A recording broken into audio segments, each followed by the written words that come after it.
Bedtime for Frances.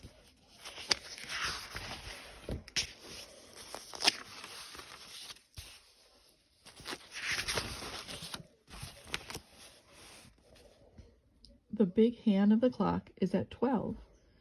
The little hand is at 7. It is 7 o'clock. It is bedtime for Frances. Mother said, "It is time for bed." Father said, "It is time for bed." Frances said, "I want a glass of milk." "All right," said Father. "All right," said Mother. "You may have a glass of milk." Frances drank the milk. "Carry me to my room, Father," said Frances. "All right," said Father. "Piggyback," said Frances. So Father carried her piggyback to her room. Father kissed Frances goodnight. Mother kissed Frances goodnight. Frances said, "May I sleep with my teddy bear?" Father gave her the teddy bear. Frances said, "May I sleep with my doll, too?" Mother gave her the doll. "Good night," said Father. "Good night," said Mother. "Did you kiss me?" said Frances. "Yes," said Mother. "Yes," said Father. "Kiss me again," said Frances. Father kissed her again. Mother kissed her again. They closed the door. "May I have my door open?" said Frances. Father opened the door. "Good night," said Mother. "Good night," said Father. "Good night," said Frances. Frances could not sleep. She closed her eyes, but she could still not sleep. So she began to sing a little song about the alphabet. She made it up as she went along.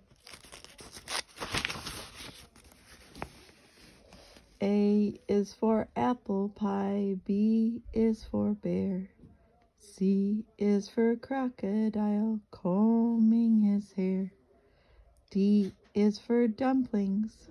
Frances kept singing through E, F, G, H, I, J, K, L, M, N, O, P, Q, and R, and she had no trouble until she got near the end of the alphabet. S is for sailboat, T is for tiger, U is for underwear down in the dryer. Frances stopped because dryer did not sound like tiger. She started to think about tigers. She thought about big tigers and little tigers, baby tigers and mother and father and tigers, sister tigers and brother tigers, aunt tigers and uncle tigers. "I wonder if there are any tigers around here," she said. Frances looked around her room. She thought maybe she could see a tiger in the corner.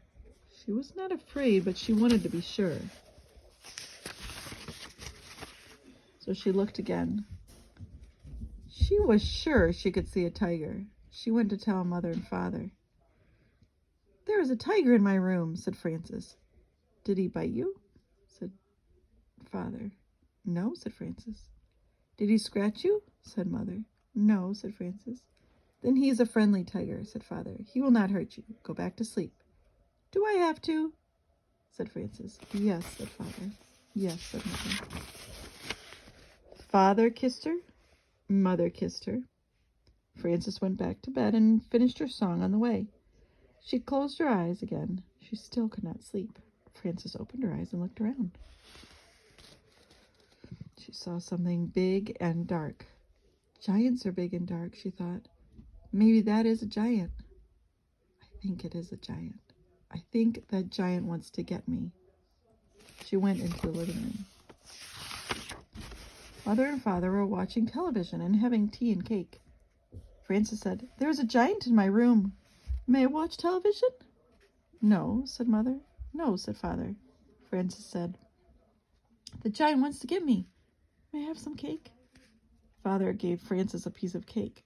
Father said, "How do you know he wants to get you?" Frances said, "Isn't that what giants do?" Father said, "Not always." "Why don't you ask him what he wants?" Frances went back to her room. She went right over to the giant. She said, "What do you want, giant?" She took a good look at him. There was no giant. It was just the chair and her bathrobe. So she went to bed again. Frances was not very tired and did not close her eyes. She looked up at the ceiling. There was a crack in the ceiling, and she thought about it. Maybe something will come out of that crack, she thought. maybe bugs or spiders, maybe something with a lot of skinny legs in the dark. She went to get Father. He was brushing his teeth. Frances said, "Something scary is going to come out of the crack in the ceiling. I forgot to brush my teeth." Father said, "You brush your teeth and I will have a look." Frances brushed her teeth. Father came back and said, "Nothing could come out of a crack, such a little crack. But if you are worried about it, get somebody to help you watch. You can take turns."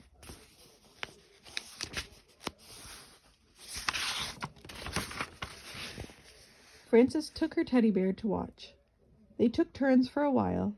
Then Frances got tired of it and let Teddy do all the watching. Frances got up and went to the bathroom. When she came back, she was not sleepy at all. The window was open and the wind was blowing the curtains. "I do not like the way those curtains are moving," said Frances. "Maybe something is waiting." Very soft and quiet. "Maybe it moves the curtains just to see if I am watching." She went into Mother and Father's room to tell them. They were asleep. Frances stood by Father's side of the bed very quietly, right near his head. She was so quiet that she was the quietest thing in the room. She was so quiet that Father woke up all of a sudden with his eyes wide open. "Humph," he said. Frances said, "There's something moving the curtains. May I sleep with you?" Father said, "Listen, Frances, do you want to know why the curtains are moving?" "Why?" said Frances. "That is the wind's job," said Father. "Every night the wind has to go around and blow all the curtains." "How can the wind have a job?" said Frances. "Everybody has a job," said Father. "I have to go to my office every morning at 9 o'clock. That is my job. You have to go to sleep so you can be wide awake for school tomorrow. That is your job," Frances said. "I know, but—" Father said, "I have not finished. If the wind does not blow the curtains, he will be out of a job. If I do not go to the office, I will be out of a job. And if you do not go to sleep now, do you know what will happen to you?" "I will be out of a job," said Frances. "No," said Father. "I will get a spanking," said Frances. "Right," said Father. "Good night," said Frances, and she went back to her room. Frances closed the window and got into bed. Suddenly there was a noise at the window. She heard bump and thump. "I know something will get me this time," she thought. She jumped out of bed and went to tell Mother and Father. When she got to their door, she thought about it some more and decided not to tell them. She went back to her room. What's that with you? What's under that blanket? What do you think? Who's got claws on their feet and hands? And who's hiding from the noise? She jumped out of bed and went to tell Mother and Father. When she got to their door, she thought about it some more and decided not to tell them. She went back to her room. Frances heard the noise at the window again. She pulled the covers over her head. "I wonder what it is," she thought. So who's that? It's Frances. Yeah. "If it is something very bad, Father will have to come and chase it away." She pulled off the covers and stood on her bed so she could look out the window. She saw a moth bumping against the window.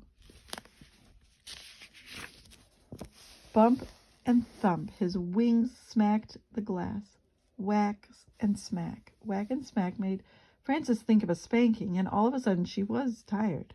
She lay down and closed her eyes so she could think better. She thought, there were so many giants and tigers and scary and exciting things before that I am pretty tired now.